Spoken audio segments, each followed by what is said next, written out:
This holiday season, come meet the Merry Mermaid Scuba Santa and over 5,000 aquatic creatures only at VGP Marine Kingdom. Merry Christmas and Happy New Year! The Chennai Silks. Let the celebrations begin. KP Vaisharath, Vijay Ashiq, Shariq நடித்துள்ள ஜிகிரி தோஸ்த் உங்கள் அபிமான திரையரங்குகளில் வெற்றி நடை போடுகிறது.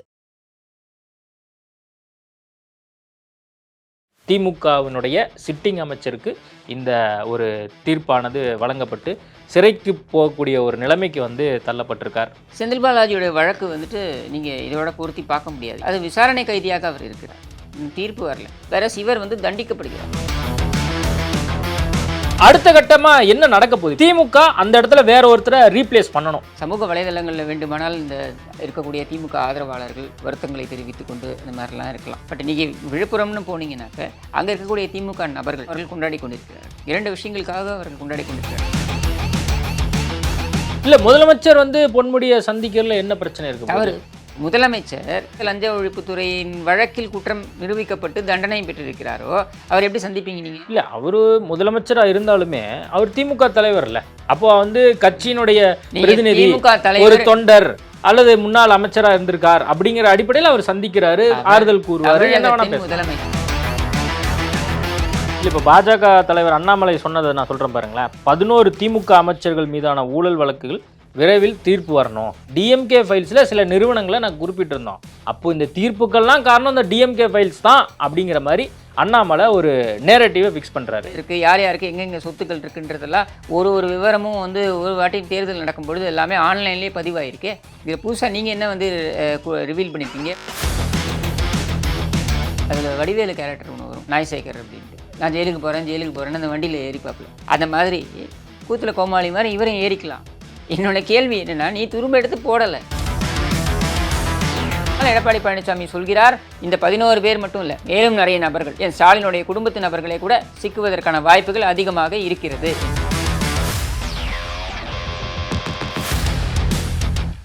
IBC Tamil நேயர்களுக்கு வணக்கம். இன்றைய நேர்காணலில் நம்மோடு இணைந்திருப்பவர் அரசியல் விமர்சகர் கிஷோர் கே சாமி அவர்கள். வணக்கம். வணக்கம். பொன்முடிக்கான தீர்ப்பு வெளியாயிருக்கிறது. கிட்டத்தட்ட அவருக்கும் அவங்க மனைவிக்கும் 3 ஆண்டு சிறை தண்டனை, அது மட்டும் இல்லாமல் 50 லட்சம் ரூபாய் வரைக்கும் தொகை கட்டணும் அப்படின்னு சொல்லியிருக்கிறாங்க. பல்வேறு தரப்பட்ட மக்கள் கருத்துக்களை தெரிவிச்சுட்டு வராங்க. திமுகவினர் நாங்கள் உச்சநீதிமன்றம் போய் அவரை விடுதலை பண்ணுறதுக்கான முயற்சிகளை நாங்கள் ஈடுபட்டுருக்கோம் அப்படின்னு சொல்லி பொன்முடியினுடைய தரப்பு வழக்கறிஞர் என்ஆர் இளங்கோ சொல்கிறாரு. அதிமுக தரப்பில் விமர்சனங்கள், பாஜக தரப்பில் விமர்சனங்கள் பார்க்குறோம். ஒரு அரசியல் விமர்சகராக திமுகவினுடைய சிட்டிங் அமைச்சருக்கு இந்த ஒரு தீர்ப்பானது வழங்கப்பட்டு சிறைக்கு போகக்கூடிய ஒரு நிலைமைக்கு தள்ளப்பட்டிருக்கார். நீங்கள் எப்படி பார்க்குறீங்க? நல்ல ஒரு ஆரம்பமாக தான் நான் பார்க்குறேன். தமிழக அரசியலை பொறுத்த வரைக்கும் திரும்ப பார்த்தீங்கன்னாக்கா ஒரு தரப்பை மட்டுமே குற்றம் சாட்டி கொண்டு இன்னொரு தரப்பு பரமயோகியர்கள் போல ஒரு தோற்றத்தை காமிச்சிட்டே இருந்தாங்க. எல்லோருக்குமே தெரியும் எப்படிப்பட்ட ஒரு ஆட்சியை ஒவ்வொரு முறை இவர்கள் வரும்பொழுதும் கொடுக்குறாங்கன்ட்டு. அதனால தான் மக்கள் வீசி எறிகிறார்கள் இவர்களை வெளியே அப்படின்றதும் தெரியும். அந்த ஊழல் குற்றச்சாட்டுகள்லாம் அது எத்தகையதாக இருந்தது அப்படின்றதே நம்ம பார்த்துருக்கோம். அது 70களில் இருக்கட்டும், அது சர்க்காரியா கமிஷன் அது இப்படி அப்படியே நீர்த்து செய்யப்பட்டது அப்படின்ட்டு.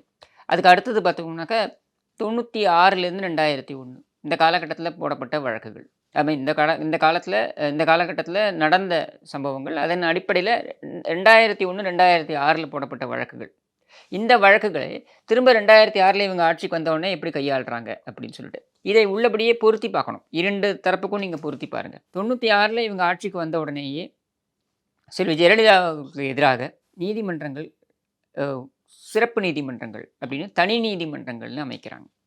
தனி நீதிமன்றங்கள் அமைப்பதற்கு ஒரு அரேஞ்ச்மெண்ட் இருக்குது, ஒரு ப்ராசஸ் இருக்குது. என்ன அப்படின்னா, மாநில அரசாங்கம் தனி நீதிமன்றங்கள் அமைப்பதற்கான அந்த ஒப்புதலை பெற வேண்டும் என்றால் ஜனாதிபதியிடமிருந்து அந்த ஒப்புதல் வர வேண்டும். அதுக்கு வரணும்னா நீங்கள் முதல்ல உள்துறை அமைச்சகத்துக்கு எழுதுவீங்க.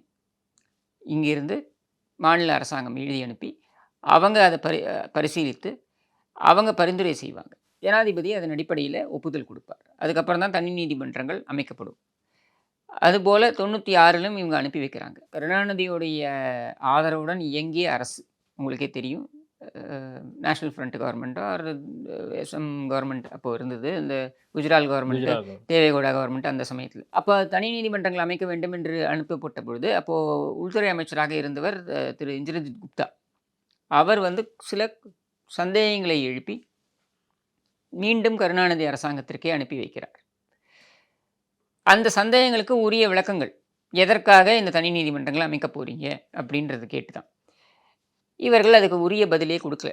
மாறாக இவங்களே ஒப்புக்கோர் மந்திரி சபையை கூட்டி கூடுதல் நீதிமன்றங்கள் அப்படின்ற பெயரில் அடிஷ்னல் ஸ்பெஷல் கோர்ட் அப்படின்னு சொல்லி அமைக்கிறாங்க. அப்படி 3 நீதிமன்றங்கள் அமைக்கப்பட்டது.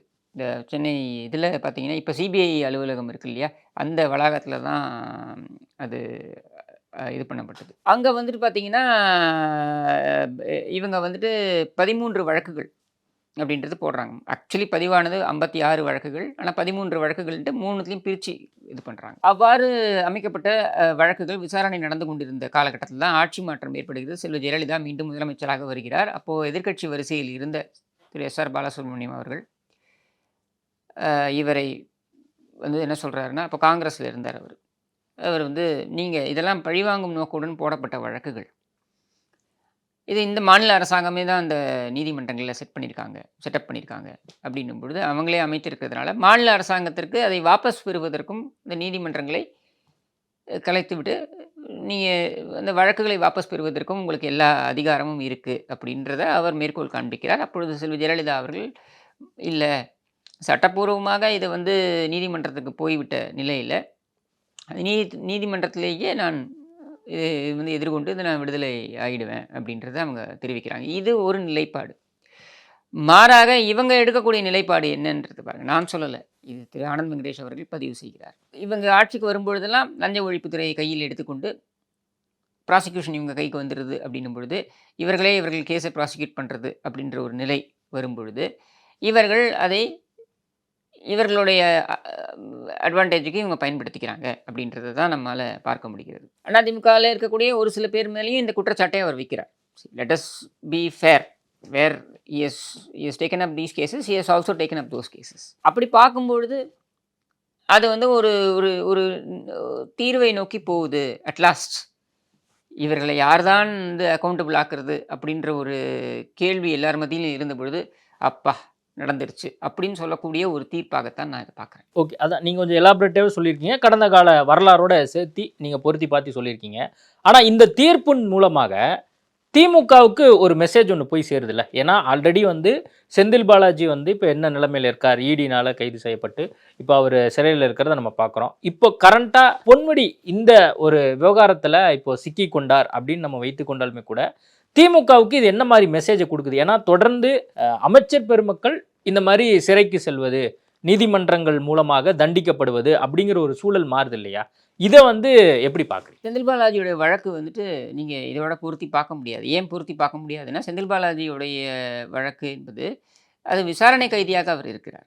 இன்னும் தீர்ப்பு வரல வழக்கில், விசாரணையே கூட இன்னும் ஆரம்பிக்கலன்னு சொல்லலாம் நீதிமன்றத்தில். ஸோ அதை வந்து என்ஃபோர்ஸ்மெண்ட் டைரக்டரேட் தான், அமலாக்கத்துறை அவங்களுடைய விசாரணைக்கு இவர் ஒத்துழைக்கவில்லை அப்படின்ற அடிப்படையில் அவருடைய கைது வந்து அரங்கேறுகிறது. வேற இவர் வந்து தண்டிக்கப்படுகிறார். ரெண்டுத்துக்கும் நிறைய டிஃப்ரென்ஸ் இருக்குது. ஸோ இது வந்து தொடர்ச்சியாக இவர்கள் மீதே நடக்குது அப்படின்ற மாதிரி நம்ம பார்க்க வேண்டிய அவசியம் கிடையாதுன்னு தான் நான் நினைக்கிறேன். இல்லை, இப்போ நீங்கள் பேசும்போது ஆரம்பத்தில் சொன்னீங்க, இப்போ வந்து அவங்க ஆட்சி, திமுக ஆட்சி வந்துச்சு அப்படின்னா தமிழக லஞ்சத்துறை எப்படி நடந்துக்குது அப்படிங்கிற விஷயத்த சொன்னீங்க. ஆனால் இப்போ திமுக ஆட்சி தான் நடக்குது. ஏற்கனவே அதிமுக ஆட்சியில் பதியப்பட்ட வழக்கு தான் இது. அப்போ இப்போ சுதந்திரமா செயல்பட முடியுதுல்ல, அப்போ வந்து இதை எப்படி அணுகுவது? சுதந்திரமா செயல்படவில்லை அப்படின்றது தான் இந்த மேல்முறையீட்டுக்கு வந்து அந்த மேல்முறையீட்டில் இது வழக்கு மீதான தீர்ப்பு வந்ததுக்கு காரணமே. நீங்கள் கீழமை நீதிமன்றத்தில் அது அந்த எப்படி அந்த நடந்தது இன்வெஸ்டிகேஷன் மட்டுமல்ல, அது எப்படி எடுத்து செல்லப்பட்டது, அது எப்படி அந்த அந்த நீதிமன்றம் எப்படி உள்வாங்கி கொண்டது அப்படின்றதெல்லாம் எடுத்து பார்க்கும் பொழுது உள்ளபடியே கீழமை நீதிமன்றத்துடைய புரிதலை தவறு அப்படின்றதை எடுத்து கூறியிருக்கின்ற நிலையிலேயே நீங்கள் புரிஞ்சுக்கலாம். தட் ப்ராசிக்யூஷன் ஏன்னா தானோ அதை எடுத்து ஹேண்டில் பண்ணியிருக்காங்க அப்படின்றது தான். இதை கீழமை நீதிமன்றத்திலேயே உணர்த்தி இருக்க வேண்டும். What conclusion the high court has come to, இதை ப்ராசிக்யூஷன் எஃபெக்டிவாக கீழமை நீதிமன்றத்திலேயே எடுத்துகிட்டு போயிருக்கணும். அங்கே எடுத்துகிட்டு போகலை, மேல்முறையீடு வந்தது. மேல்முறையீட்டை செய்ததும் பார்த்தீங்கன்னாக்க அதிமுக ஆட்சி காலத்தில் தான் அந்த மேல்முறையீடு, 2016-17 காலகட்டத்தில் தான் அது மேல்முறையீடு எடுக்கப்படுகிறது. வாத பிரதிவாதங்கள் எல்லாம் முடிஞ்சதுக்கப்புறம் 2021 ஃபைனல் ஆர்கியூமெண்ட் ஃபைனல் ஸ்டேஜுக்கு வந்துருச்சு. ஸோ ஒன்ஸ் தி எவிடன்ஸஸு, ஆர்கியூமெண்ட்ஸு இதெல்லாம் முடிஞ்சதுக்கப்புறம் அப்பீலில் உங்களுக்கு வந்து பெரிய புதுசாக எதுவும் நீங்கள் கொண்டு வந்து எவிடன்ஸ் எதுவும் சப்மிட் பண்ண முடியாது. அப்பீலில் நீங்கள் வெறுமை you will only go for further arguments. இந்த ஃபர்தர் ஆர்கியூமெண்ட்ஸ் எல்லாம் ஸ்டேஜெலாம் முடிஞ்சதுக்கப்புறம் எவ்வளோ தாமதிக்க முடியுமோ தாமதித்து தீர்ப்பு இப்போது வந்திருக்கு. ஸோ இந்த இடத்துல வந்துட்டு நீங்கள் டிவிஎஸ்சி வந்து மிஸ்யூஸ் பண்ணியிருக்காங்க அப்படின்னா அதுக்கான ஸ்கோப் கொடுக்காம அதிமுக பார்த்து கொண்டது. ஏன்னா 10 ஆண்டுகள் தொடர்ச்சியாக அதிமுக ஆட்சி இருந்ததுனால இவங்களால் அதை மிஸ்யூஸ் பண்ண முடியல. அப்படி தான் நான் அதை பார்க்குறேன். அவர் போட்டியிட்ட தொகுதி வந்து திருக்கோவிலூர். அங்கே வந்து இப்போ காலி ஆகிறது அப்படிங்கிற செய்திகள்லாம் நம்ம நேற்றுலேருந்தே நம்ம அதிகமாக பார்க்க முடியுது. ஆல்ரெடி அவர் வந்து கிட்டத்தட்ட திமுகவினுடைய முக்கிய தலைவர்களின் ஒருவராக அவர் இருக்கிறார். திருக்கோவிலூர் தொகுதிங்கிறது கிட்டத்தட்ட அவருக்கு ஒரு ரொம்ப பரிச்சயமான தொகுதினே பார்க்கலாம். அப்படி இருக்கும்போது இப்போ மீண்டும் வந்து ஒரு தேர்தல் வரக்கூடிய ஒரு சூழலாக வந்து மாறுவதற்கான வாய்ப்புகள் தான் அதிகமாக தெரியுது.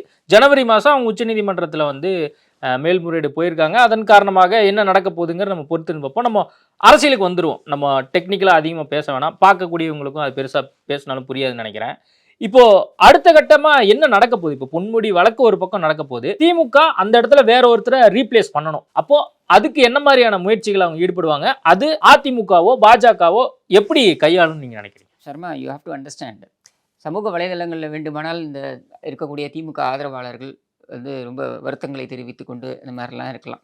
பட் நீங்கள் விழுப்புரம்னு போனீங்கன்னாக்க அங்கே இருக்கக்கூடிய திமுக நபர்கள் வெளியில் காண்பித்து கொள்ள முடியலனாலும் அவர்கள் கொண்டாடி கொண்டிருக்கிறார்கள். 2 விஷயங்களுக்காக அவர்கள் கொண்டாடி கொண்டிருக்கிறார்கள். ஒன்று என்ன அப்படின்னாக்க இந்த பொன்முடியுடைய குடும்பம், அதாவது அவருடைய மகன்கள் அப்படின்னு சொல்லிட்டு இவங்களுடைய டாமினேஷன் அங்கே மற்றவர்கள் யாரையுமே வளர விடாமல் செய்தது. ஒரு ஓப்பனிங் கிடச்சிருக்கு அப்படின்னு அவங்க பார்க்குறாங்க. 2வது என்ன அப்படின்னா ஒரு இடைத்தேர்தல் அப்படின்றது வரும்பொழுது அவர்களுக்கான வாய்ப்பு. தேர்தல் ஒரு திருவிழா தானே. அப்போது ஒரு சட்டமன்ற இடைத்தேர்தல் அப்படின்னு வரும்போது அவர்களுக்கான வாய்ப்பு அப்படின்னு தான் அவங்க பார்ப்பாங்க. ஸோ அது மட்டும் இல்லாமல் இதில் ஒரு ஆதங்கமும் அவங்க வச்சுருக்காங்க. என்னென்னா திரும்ப அவங்க மகனை யாரையாவது, என்ன 2 மகன்கள், ஒரு மகன் வந்து எம்பியாக இருக்கார், ஒரு மகன் வந்து கிரிக்கெட் அந்த இதை பார்த்துக்கிட்டு இருக்க போர்டில் இருக்கார், அவரை வந்து இங்கே நுழைப்பாரோ அப்படின்ற ஒரு ஆதங்கமும் இருக்குது. இன்றைக்கி முதலமைச்சர் வந்து அவரை சந்திச்சிருக்காரு. பொன்முடி ஒரு குற்றவாளி, இன்னும் அவரோட மேல்முறையீடு கூட ஏற்கப்படவில்லை அப்படின்ற ஒரு நிலையில் அவரை இல்லை முதலமைச்சர் வந்து பொன்முடியை சந்திக்கிறதுல என்ன பிரச்சனை இருக்கு? அவர் முதலமைச்சர் எந்த லஞ்ச ஒழிப்புத்துறை அவருக்கு ரிப்போர்ட் பண்ணுதோ லஞ்ச ஒழிப்புத்துறையின் வழக்கில் குற்றம் நிரூபிக்கப்பட்டு தண்டனை பெற்றிருக்கிறாரோ அவர் எப்படி சந்திப்பீங்க நீங்க? இல்லை அவரு முதலமைச்சராக இருந்தாலுமே அவர் திமுக தலைவர் இல்லை. அப்போ வந்து கட்சியினுடைய பிரதிநிதி, ஒரு தொண்டர் அல்லது முன்னாள் அமைச்சரா இருந்திருக்கார் அப்படிங்கிற அடிப்படையில் அவர் சந்திக்கிறாரு, ஆறுதல் கூறுவார். தமிழகத்தின் முதலமைச்சர் என்கிற பொறுப்பு அவருக்கு இருக்கிறது என்கிற பொழுது திமுக தலைவர் என்கிற பொறுப்பு 2ஆம் நிலை தான். திமுக மட்டும் இல்லை, அனைவருக்குமான முதலமைச்சர் அவர். So it's constitutional post. அப்போ அந்த கான்ஸ்டியூஷனல் போஸ்ட்டில் இருந்துக்கிட்டு நீங்கள் ஒரு குற்றவாளியை உங்கள் வீட்டில் அழைத்து சந்திப்பீர்கள் என்றால் இந்த லஞ்ச ஒழிப்புத்துறை எப்படி இந்த வழக்கில் மேல்முறையீட்டில் அணுகும்? செல்வி ஜெயலலிதா அவர்களுடைய வழக்கு வந்து தமிழ்நாட்டில் நடக்கக்கூடாது, வெளியில் நடக்கணும்னு நீங்கள் சொன்னீங்க இல்லையா? ஏன்னா இங்கே இருக்கக்கூடிய அரசாங்கத்துடைய தலையீடு இருக்குன்ட்டு. இப்போ இதை எப்படி எடுத்துக்கலாம்? இது சரியா இது? ஏன்னா இவங்க தான் அவங்க அப்பீலுக்கு போகிறாங்க அப்படின்னா இவங்க தான் ரெஸ்பாண்டன்ட் யாருக்கு ரிப்போர்ட் பண்ணமோ அவரே சந்திக்கிறார் அக்யூஸ்ட் இல்லை கன்விக்ட். இது சரியா? அது இல்லை. இப்போ பேசும்போது என்ஆர் இளங்கோ 30 நாட்கள் தான் உங்களுக்கு டைமுங்க நீங்கள் அப்பீல் போகிறதுக்கு. நீங்கள் அப்பீல் போகும்பொழுது உங்களுக்கு எதிராக வாதங்களை வைக்க போகிறது யார்? மாநில அரசாங்கத்தோட லஞ்ச ஒழிப்புத்துறை யாருக்கு ரிப்போர்ட் பண்ணுது? முதலமைச்சருக்கு. இல்லை அப்போ வந்து பொன்முடி வந்து ஸ்டாலினை சந்திச்சிருக்கூடாது அல்லது ஸ்டாலினும் வந்து அனுபவிச்சிருக்க கூடாது. நான் கண்டிப்பாக வன்மையாக இது வந்து கண்டிக்கத்தக்கது. எப்படி நீங்கள் சந்திப்பீங்க? உங்களுக்கு 30 நாள் தான் டைம் அப்பீலுக்கு போகிறதுக்கு. உங்கள் தண்டனையை நிறுத்தி வைக்க சொல்லி நீங்கள் கேட்க போகிறீங்க. இதற்கு எதிர்ப்பு தெரிவிப்பதற்கான வாய்ப்பு இருக்குது. எதிர்ப்பு தெரிவிக்கும் நிலையில் லஞ்ச ஒழிப்புத்துறை இருக்குது அப்படின்னா அதை யாருக்கு ரிப்போர்ட் பண்ணுதோ அவரை போய் நீங்கள் சந்திக்கிறீங்க. கன்விக்ட் போய் சந்திக்கிறார், குற்றவாளி போய் சந்திக்கிறார் அப்படின்னா இதை எப்படி ஏற்றுக்கொள்ள முடியும்? அப்போ அந்த இதை பார்க்கும்பொழுது அவங்களுக்கு இன்னொரு அச்ச உணர்வு ஏற்படுது. என்னென்னா ஐயோ இந்த ஆளோட டாமினேஷன் இன்னும் இருக்குது போல இருக்குது அப்படின்ற ஒரு அச்ச உணர்வு அங்கே கட்சிக்காரங்களுக்கு அதுவும் இருக்குது. மோரார்லெஸ் நீங்கள் பார்த்தீங்கன்னா திமுக இஸ் கெட்டிங் ரெடி, அதிமுகவும் இஸ் கெட்டிங் ரெடி. திருக்கோவிலூர் இன்றைக்கி அவருடைய தீர்ப்பு வந்ததோ, தண்டனையை விட்டுருங்க, தீர்ப்பு வந்த அணியிலேருந்தே அதிமுக தயாரிப்புகளே ஆரம்பித்து விட்டேன்னு அவர்கள் துவங்கிட்டாங்க. அது மட்டும் இல்லாமல் அதுக்கு அடுத்த நாள் திரு எடப்பாடி பழனிசாமி அவர்கள் விழுப்புரம் வருகிறார். ஸோ அவங்க ஒர்க்க ஆரம்பிச்சிட்டாங்க, ஃபுல் ஃப்ளெஜ்டாக அவங்க ஆரம்பிச்சிட்டாங்க. திமுகவும் அதே மாதிரி அவங்களுடைய இதை ஆரம்பிச்சிருவாங்க. ஏன்னா அவங்க ஆளுங்கட்சி, அவங்க ஒரு பாயிண்ட்டை ப்ரூவ் பண்ணி ஆகணுன்றதுக்காக அவங்க இடைத்தேர்தலுக்கான வேலையும் அவங்க துவங்கிடுவாங்க. இது பாஜக எங்கே சீனில் இருக்குன்றதே எனக்கு புரியலையே, நீங்கள் தான் சொல்கிறீங்க. இல்லை, இப்போ பாஜக தலைவர் அண்ணாமலை சொன்னதை நான் சொல்கிறேன் பாருங்களேன். 11 திமுக அமைச்சர்கள் மீதான ஊழல் வழக்குகள் விரைவில் தீர்ப்பு வரணும், நான் எதிர்பார்த்துட்டு இருக்கேன், காத்துட்டு இருக்கேன். செந்தில் பாலாஜி, பொன்முடி, அடுத்து 11 அமைச்சர்களுடைய தீர்ப்புக்காக நான் காத்துட்டு இருக்கேன். டிஎம்கே ஃபைல்ஸினுடைய நீட்சியா கூட இதை பார்க்கலாம் போல இருக்கு. ஏன் அப்படின்னா அண்ணாமலை சொல்றாரு, டிஎம்கே ஃபைல்ஸ்ல சில நிறுவனங்களை நான் குறிப்பிட்டிருந்தோம், அதை வந்து ஜட்ஜ்மெண்ட்ல சொல்லியிருக்காங்க. அப்போ இந்த தீர்ப்புக்கெல்லாம் காரணம் இந்த டிஎம்கே ஃபைல்ஸ் தான் அப்படிங்கிற மாதிரி அண்ணாமலை ஒரு நேரட்டிவை ஃபிக்ஸ் பண்றாரு. இது வந்து ரொம்ப தவறான சிறுபிள்ளைத்தனமான ஒரு வாதம். ஏன் அப்படின்னா, நீங்கள் டிஎம்கே ஃபைல்ஸ்ன்றதை எதை வைத்து செய்தீர்கள்? ஏற்கனவே பப்ளிக் டொமைனில் இருக்கக்கூடிய விஷயங்களை எல்லாம் எடுத்து வந்து கலெக்ட் பண்ணி பப்ளிக் டொமைனில் ஏற்கனவே இருக்குது. பொன்முடி மீது குற்றச்சாட்டுகள் என்னென்னன்றது ஏற்கனவே பப்ளிக் டொமைனில் இருக்குது. மற்ற அமைச்சர்கள் மீது குற்றச்சாட்டுகள் என்னென்னன்றது பப்ளிக் டொமைனில் இருக்குது. மற்ற அமைச்சர்கள் சார்ந்த நிறுவனங்கள் என்னென்னன்றதும் பப்ளிக் டொமைனில் இருக்குது. இப்போ டிஆர் பாலுன்னு எடுத்துக்கிட்டீங்கன்னாக்கா, டிஆர் பாலுடைய மகன் டிஆர்பி ராஜா நடத்தக்கூடிய மது ஆலைகளை பற்றி தெரியாதா? ஊருக்கே தெரியும். இன்னும் போனீங்கன்னா மன்னார்குடியில் போனீங்கன்னா கிட்டத்தட்ட 5000 பெண்கள் அங்கே வேலை செய்கிறாங்க. அங்கே அப்போ அந்த ஏரியாவில் உங்களுக்கு தெரியாதா இது யாரோடதுன்ட்டு? அண்ணாமலை வந்து இங்கே பவர் பாயிண்ட் ப்ரெசன்டேஷன் போட்டால் தான் தெரியணுமா? யார் யாருக்கு என்னென்ன ஆலைகள் இருக்குது, யார் யாருக்கு எங்கெங்கே சொத்துக்கள் இருக்குன்றதெல்லாம் ஒரு விவரமும் வந்து ஒரு வாட்டி தேர்தல் நடக்கும் பொழுது எல்லாமே ஆன்லைன்லேயே பதிவாயிருக்கு. இதில் புதுசாக நீங்கள் என்ன வந்து ரிவீல் பண்ணியிருக்கீங்க? இப்போ கிட்டத்தட்ட அதிமுக கிளைம் பண்ணுறதை விட இந்த விவகாரத்தை பொறுத்த வரைக்கும் பிஜேபி தான் முதல்ல ரியாக்ட் பண்ணுது. ஏன்னா இப்போ வந்து களத்துல எடப்பாடி பழனிசாமி அந்த வெள்ள நிவாரண பணியில் இருந்துட்டு இருக்கார், அண்ணாமலையும் வந்து அதே மாதிரி சுற்றுப்பயணத்துல இருக்கார். என்ன கேட்கிறேன், அண்ணாமலை முதல்ல ரியாக்ட் பண்றாரு, அதிமுக பண்ணுவதற்கு முன்பாக இவர் ரியாக்ட் பண்றாரு. இல்ல ரியாக்ட் பண்றதுக்கு என்ன இருக்கு?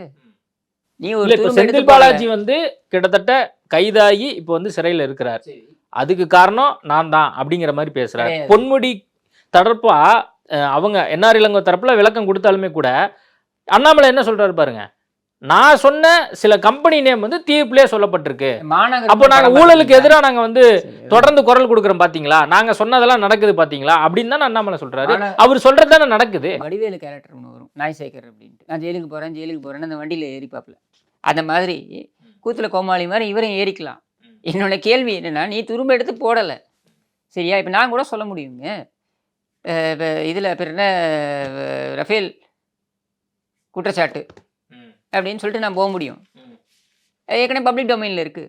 In fact Prashant Bhushan supreme court lawyer, அவர் சென்னை வந்திருந்தார் 2018 டிசம்பர். அவர் சென்னை வந்திருந்தார், ப்ரெஸ் கிளப்பில் மீட்டிங். அந்த ப்ரெஸ் கிளப்பில் பேசும்பொழுது அவர் இந்த ரஃபேலை பற்றி பேசுகிறார். 50,000 கோடி 60,000 கோடி ஊழல் இப்படின்ட்டுலாம் அவர் பேசுகிறார். ஐ திங்க் டிசம்பர் 15-16 வாக்கில், இட் வாஸ் அ சண்டே. அப்போது 2018 நான் போகிறேன். எது இந்த அரப்பூர் அவரும் இருக்கார், கூட இருக்கார், ஜெயராமனும் கூட இருக்கார், அவர் கூட இருக்கார். அங்கே நான் கேட்குறேன் கேள்வி அவரை பார்த்து. நான் என்ன கேட்குறேன்னா, நீங்கள் இந்த குற்றச்சாட்டுலாம் வச்சுருக்கீங்க இல்லை, நான் ஏற்கனவே பொஃபோர்ஸ் சம்மந்தமாகவே நான் தான் வெளியில் கொண்டு வந்தேன்னாரு. நான் கேட்டேன், பொஃபோர்ஸ் சம்மந்தமாக நீங்கள் வெளியில் கொண்டு வந்தீங்கல்ல, என்ன வெளியில் கொண்டு வந்தீங்க சொல்லுங்க. இல்லை நான் ஒரு புக்கு. நான் சொன்னேன், ஆமாம் நீங்கள் ஒரு புக்கு வெளியில் கொண்டு வந்தீங்க. எப்போ? 1990 நீங்கள் ஒரு புக்கு கொண்டு வந்தீங்க, வெளியிட்டீங்க. அந்த புக்கு என்ன? ஏற்கனவே பொது வெளியில் இருந்த குற்றச்சாட்டுக்களை எல்லாம் ஒரு புக்காக போட்டு நீங்கள் பப்ளிஷ் பண்ணுறீங்க. இன்றைக்கி நீங்கள் என்ன சொல்கிறீங்க? நான் தான் அந்த குற்றச்சாட்டையே வெளில கொண்டு வந்தேன். கிடையாது, சித்ரா சுப்பிரமணியம் அண்ட் டுவெல்லா அப்படிங்கிற அந்த 2 நபர்கள் தான் இதை வெளியே கொண்டு வந்தாங்க சுவிட்சர்லாண்ட்லேருந்து. அவங்களே இந்த புக்கை பற்றி கருத்து தெரிவிச்சிருக்காங்க. என்ன சொல்கிறாங்க தெரியுமா? இவர் ஏற்கனவே பொது வெளியில் இருக்கக்கூடிய குற்றச்சாட்டுக்களை எல்லாம் ஒரு புக்காக தொகுத்து வெளியிட்டு, அதுக்கு மேலே இவர் எந்த விசாரணையும் பண்ணல, இவருடைய எந்த இன்புட்டும் அதில் கிடையாதுன்னு சொல்கிறாங்க.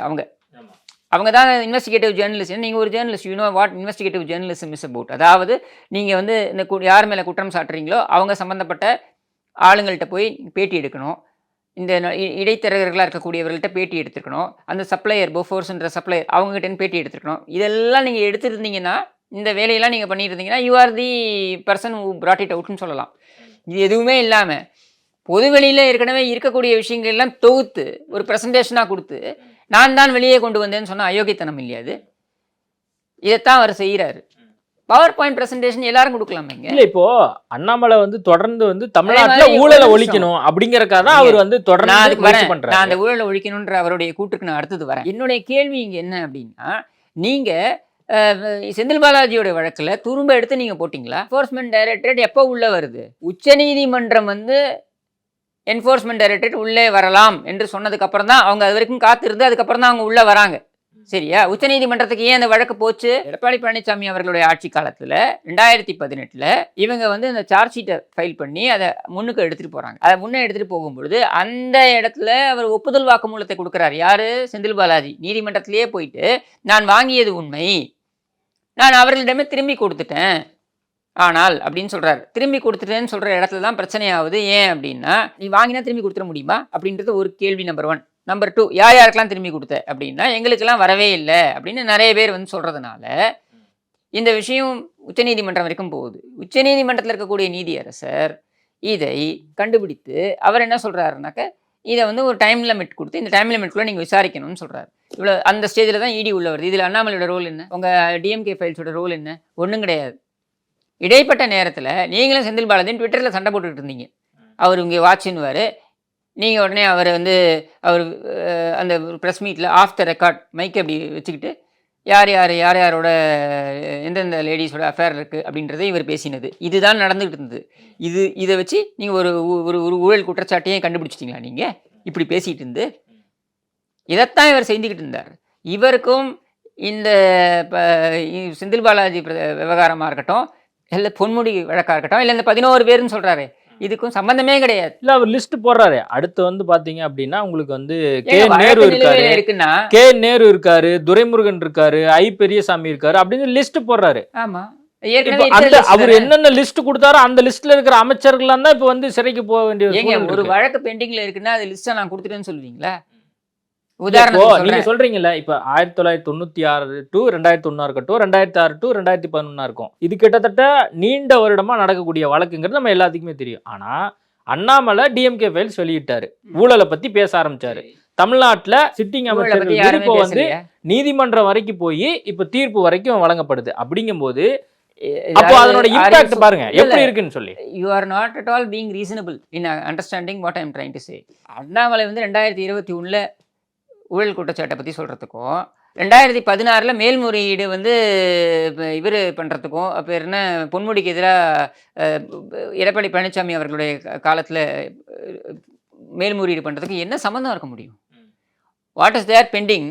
You are listing out and saying it is pending. இல்ல அவர் அரசியல் பண்றதுக்கு ஒரு வாய்ப்பு அமையுது இல்ல. அரசியல் அதாவது அவர் சொன்ன அரசியல் நடக்கணும், அது வந்து அது அரசியலா அவர் பயன்படுத்தி. நீங்க அரசியல் எப்ப பண்ணணும்? நீங்க அரசியல் எப்ப பண்ணணும்னா, இப்போ அறிவிப்பு வந்துருச்சு இல்லை, திருக்கோவிலூருக்கு பை எலெக்ஷன் வரப்போகுதுன்றது தெரிஞ்சு போச்சு. It is known to all. அங்கே போய் வேலையை பாரு, முடிஞ்சா டெபாசிட் வாங்கு, அப்போ நீ அரசியல் பண்ணுறேன்னு எடுத்துக்கலாம். இது அரசியல். அப்போ பாஜக அங்கே போட்டிட்டா டெபாசிட் கூட வாங்காதா? கண்டிப்பாக வாங்காது, எழுதி தரேன் உங்களுக்கு. வாங்க முடியாது.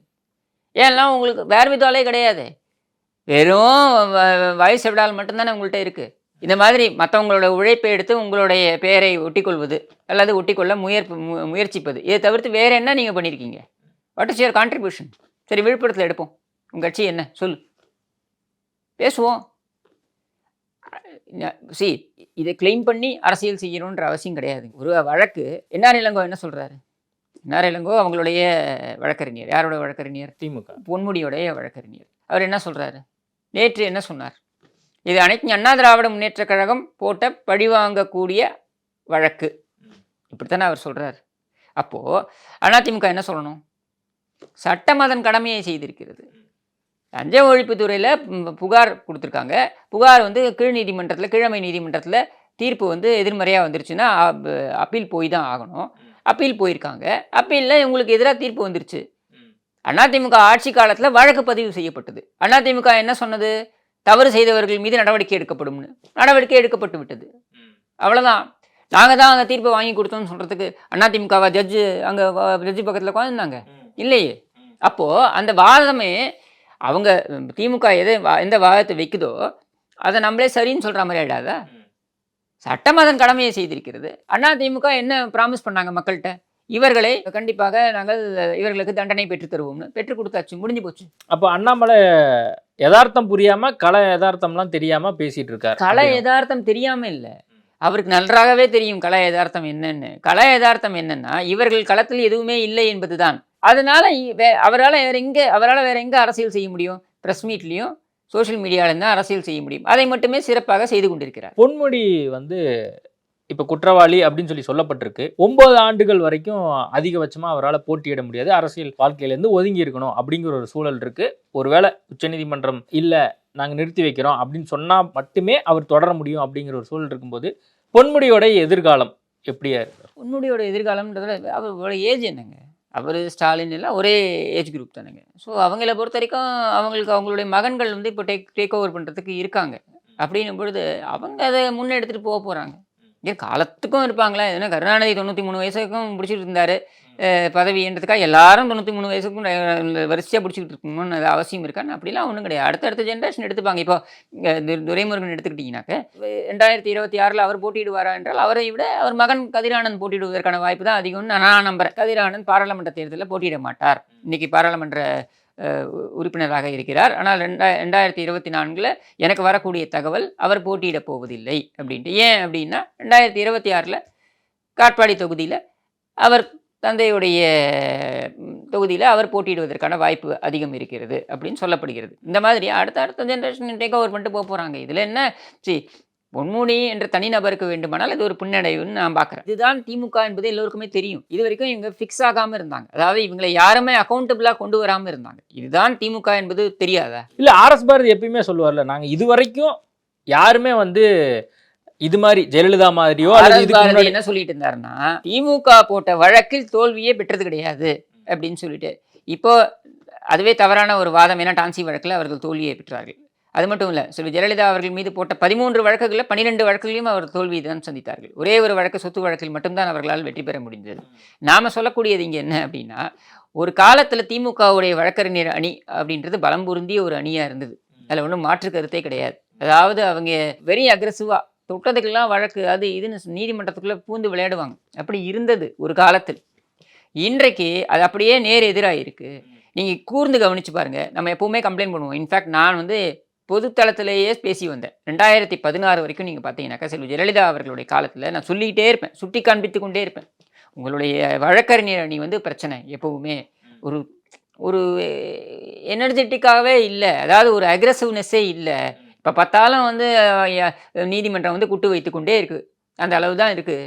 எடுத்து பேசணும், அக்ரெசிவாக எடுத்து வழக்குகளை போடணும் அப்படின்ட்டுலாம் ஒரு எண்ணமே உங்களுக்கு வந்தது கிடையாது அப்படின்ட்டு. 16க்கு அப்புறம் பாருங்கள், அந்த லீகல் விங் ஆஃப் ஏடிஎம்கே பாருங்கள், எல்லாத்துலேயும் தே ஹவ் பீன் வின்னிங். இன்றைக்கி நான் பேசுகிறேன் உங்கள்கிட்ட, இன்றைக்கி பேசும்போது இன்றைக்கி ஓஎஸ் மணியன் அவர்களுடைய அந்த அவருடைய வெற்றி பெற்றது செல்லாது அப்படின்னு சொல்லிட்டு திமுக போட்ட வழக்கில் நீதிமன்றம் ஓஎஸ் மணியன் அவர்களுக்கு ஆதரவாக தீர்ப்பை வெளியிட்டிருக்கு.